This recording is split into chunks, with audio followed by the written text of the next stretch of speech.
Autre emblème de la région, les mines. En 300 ans d'histoire, 100 000 km de galeries ont été creusées dans la région, plus de 2 fois le tour de la Terre. Si la dernière a fermé ses portes en 1990 à Wany, près de Lens, la mine reste le quotidien d'anciennes gueules noires qui se sont depuis reconverties. Brieux-Gorchy les a rencontrées. Des terris à l'horizon, quelques fosses à la surface, les derniers témoins du riche passé industriel de la région. Dans le bassin minier, le sifflement des chevalets a laissé place au silence. De cette époque, il reste des souvenirs arrachés du fond et fichés pour toujours dans le cœur des hommes. Dans cette menuiserie de Montigny en Ostrovent, des anciens mineurs prennent plaisir à se retrouver chaque samedi. À leur côté, tous sont des fils ou des petits-fils de mineurs. Je l'ai eu quand il a commencé, avec quel âge 17 ans, j'ai 17 ans. 17 ans, c'est bon. C'est même porte-bonheur. Ouais, c'est plus ancien, là, ici, alors, avec la menuiserie. Hier, ce bâtiment servait d'école pour les galibots, les apprentis mineurs. Dans les années 60, c'est ici que s'est formé Edmond Quinol. On venait ici pour avoir aussi encore un CAP. C'est mettons des installations, les convoyeurs, les effissures pour les câbles. C'était tout ici qu'on faisait. Et après, c'est devenu une école ménagère. Les mines, comme ils ont fermé, ils ont fait l'école ménagère, mais elle n'a pas duré longtemps. Aujourd'hui, c'est...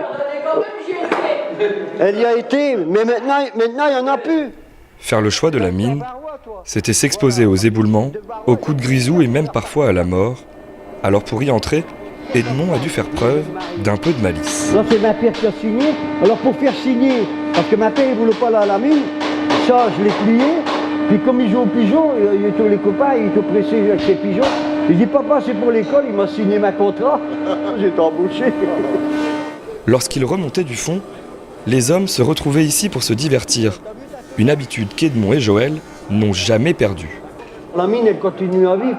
Dans la poussière et de la menuiserie, pas du charbon. Ouais. Mais on a ce qu'il faut pour aspirer la poussière quand même. Edmond a grandi dans une famille polonaise très attachée à ses traditions. Lorsqu'il était mineur, il lui est même arrivé de jouer de l'accordéon sous terre à 1000 mètres de profondeur. Oui, mais c'était avec l'autorisation du patron. Il voulait faire un plaisir à un ancien mineur qui partait à retraite, tu sais. Attends que je fous sur moi, regarde, c'est...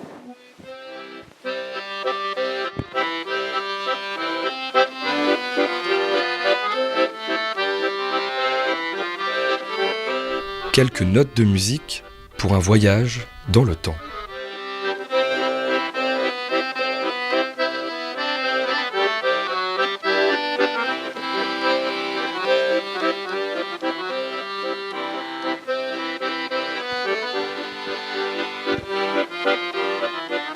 Après 26 années au fond, Edmond n'est pas prêt pour la retraite. Il devient guide au musée de l'Eward, poussé par le devoir de raconter.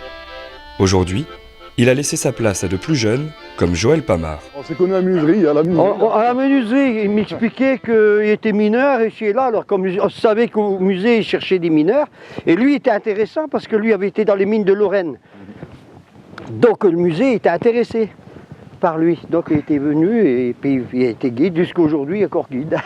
Chez le plus jeune et puis le plus ancien. Au centre historique de l'Eward, Joël a remis son bleu de travail. À l'origine, ils étaient une quarantaine de guides mineurs comme lui.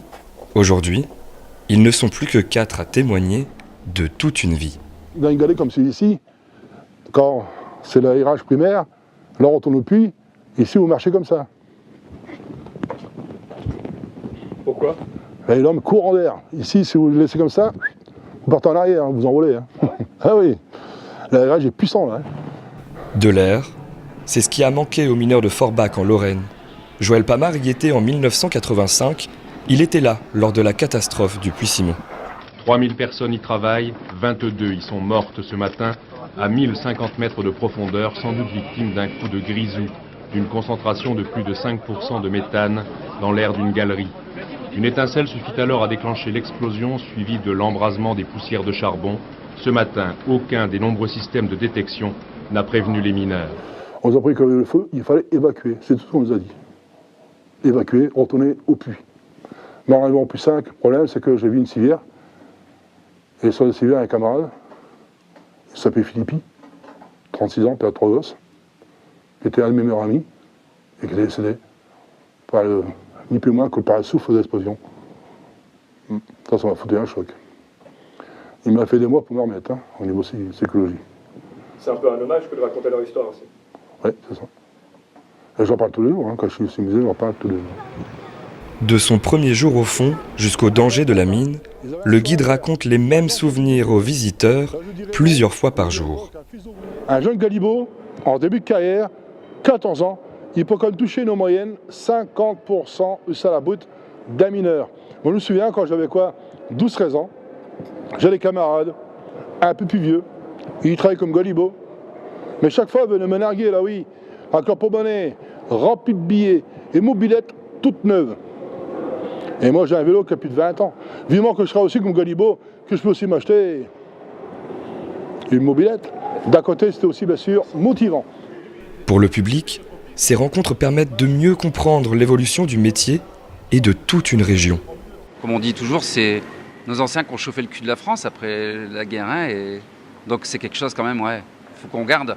Ça fait partie de notre histoire, de notre vie. Ils font partager un petit peu ce qu'ils ont vécu, même si c'est pas tout à fait ce que, comme mon grand-père me le racontait, mais beaucoup plus vieux, donc pas les mêmes conditions de travail, je pense. Mais c'est quand même bien d'avoir cette expérience de quelqu'un qui l'a vécu, quoi.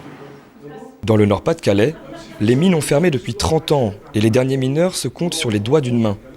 Alors pour préserver leurs témoignages, le musée doit faire preuve d'innovation. On enregistre ces anciens mineurs qui effectivement sont encore sur le site pour quelques années mais qui bien sûr finiront par disparaître. Alors on passera plus à une médiation classique en fait, comme par exemple dans des châteaux, enfin bref dans des lieux où effectivement on n'a plus les témoins de cette histoire à disposition mais où on en aura gardé une trace vivante quand même. Avec la fermeture des mines, Joël était trop jeune pour bénéficier d'une retraite. Pendant 2 ans, il racontera encore ses souvenirs avec passion avant de quitter la mine définitivement.